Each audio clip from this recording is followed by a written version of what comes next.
I'm 81 years old, and for the better part of the last 3 decades, I lived in a state of constant low-level exhaustion. I used to wake up feeling like I had already fought a battle before my feet even touched the floor. I blamed it on the calendar. I told myself, this is just what 80 looks like, or this is the price of a long life. I accepted the fatigue as an uninvited guest that had moved into my house and refused to leave. But recently, I had a realization that changed everything. I discovered that I wasn't tired because I was old. I was tired because I was carrying things that were never meant to be carried at this age. If you are over 50 and you feel like your battery is permanently at 10%, you need to listen to me very carefully. You are likely being drained by a leaky bucket system where your energy is escaping through holes you don't even know exist. At 81, I finally patched those holes, and I have more vitality today than I did at 60. I'm going to share exactly what was draining me for years, and it's probably draining you, too.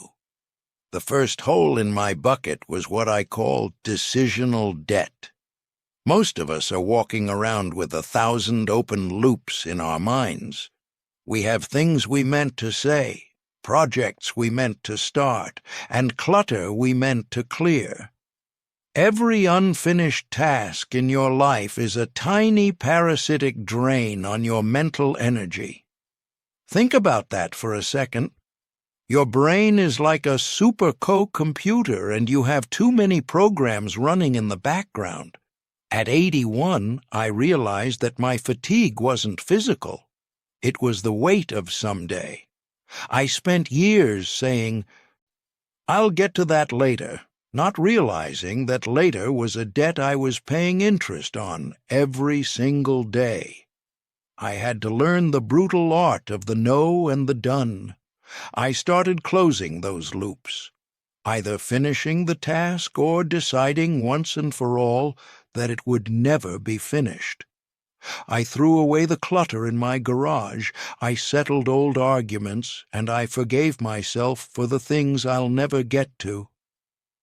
The moment I cleared the mental attic, the physical exhaustion started to lift.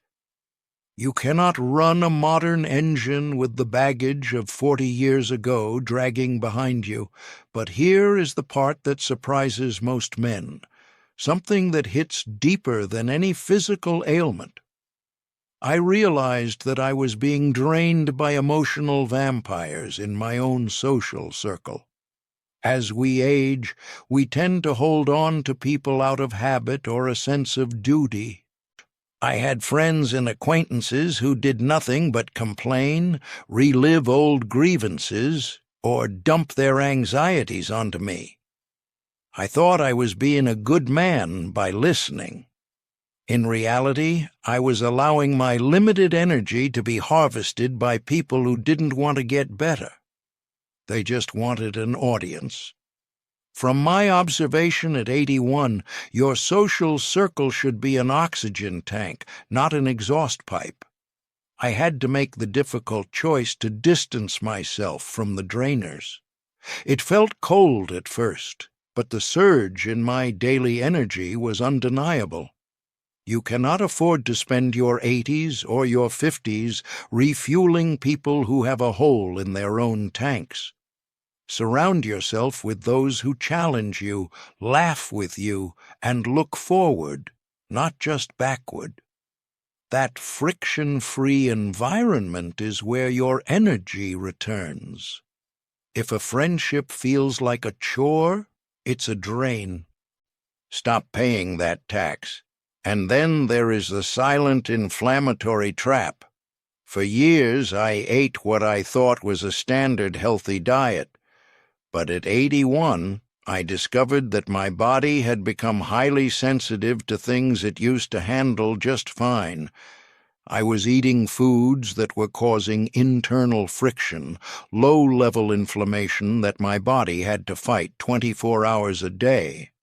I was literally using 50% of my daily energy just to process the fuel I was putting in. I suspect that a lot of what we call aging is actually just our bodies being exhausted from the internal war against modern processed foods, hidden sugars, and chemicals we were never meant to ingest. When I simplified my fuel, focusing on clarity over taste, the fog lifted. I wasn't tired anymore because my body finally stopped fighting itself. You have to realize that at 81, your internal laboratory is much more sensitive. If you give it the wrong chemicals, it will spend all its power trying to stay balanced, leaving you with nothing for the actual living. Most men never connect their afternoon crash to the inflammatory meal they had 3 hours prior. They just think they need a nap. I'm telling you, you don't need a nap. You need a cleaner engine. Now pay attention, because this is the habit that matters more than almost all the others, and it's the one we are all failing at. I call it the light trap. We are the first generation of seniors in history to live in a world of artificial noon. For years, I would sit in my chair at night, scrolling through a tablet or watching the news until 10 or 11 p.m. I thought it was relaxing. In reality, I was telling my brain that the sun was still up. I was destroying my sleep architecture before I even closed my eyes. At 81, your brain needs a very specific wash cycle during the night to clear out waste. By exposing myself to blue light and constant information late at night, I was preventing that wash cycle from happening. I was waking up with a dirty brain every morning. The moment I reclaimed the sunset, turning off the screens and letting the natural darkness prepare my mind, my energy doubled. It wasn't that I needed more sleep, I needed better cleaning. We are biological creatures, yet we try to live like digital ones. Your brain is exhausted because it never gets to experience a true night. And here is the secret that most people miss entirely. It's the movement paradox. When you're tired, your instinct is to sit down. You think, I'll save my energy by resting. But at 81, I've learned that energy isn't saved, it's generated. The more I sat, the more tired I became. The more I moved, the more power I had. Your body is like a self-charging battery. It needs the friction of movement to create the spark of life. For years, I let myself become sedentary because I felt too tired to walk. It was a downward spiral. I had to force the initial movement to break the cycle. I started with 5 minutes, then 10. Now, my daily walk is my charging station. If you wait until you feel like moving, you'll be sitting in that chair until the end. You have to move to feel alive, not wait to feel alive to move. Gravity is a relentless thief. If you don't resist it daily, it will eventually take everything from you. But there was a deeper drain that almost no one discusses. It's the identity trap. I was tired because I was still trying to be the man I was at 40. I was trying to compete with a version of myself that no longer exists. I was wasting energy on vanity and the expectations of others. At 81, there is a profound energy that comes from acceptance. When you stop fighting the reality of your age and start working with it, a massive weight is lifted. I stopped trying to hustle. I stopped trying to prove my worth through productivity. I realized that my worth is inherent. This shift in perspective saved me more energy than any diet ever could. Many of you are exhausted because you are playing a role that doesn't fit you anymore. You are wearing a suit of armor that is too heavy for the current journey. Take it off. You'll be amazed at how fast you can move when you aren't trying to impress people who aren't even watching. Finally, I discovered that the greatest drain on my life was the lack of a new mission. When you retire and you stop looking toward a goal, your brain starts to power down. It thinks the job is done. And when the brain thinks the job is done, it stops sending the chemicals of vitality through your veins. Why should the body stay strong if the mind has nothing to do? I was tired because I had no why for the next morning.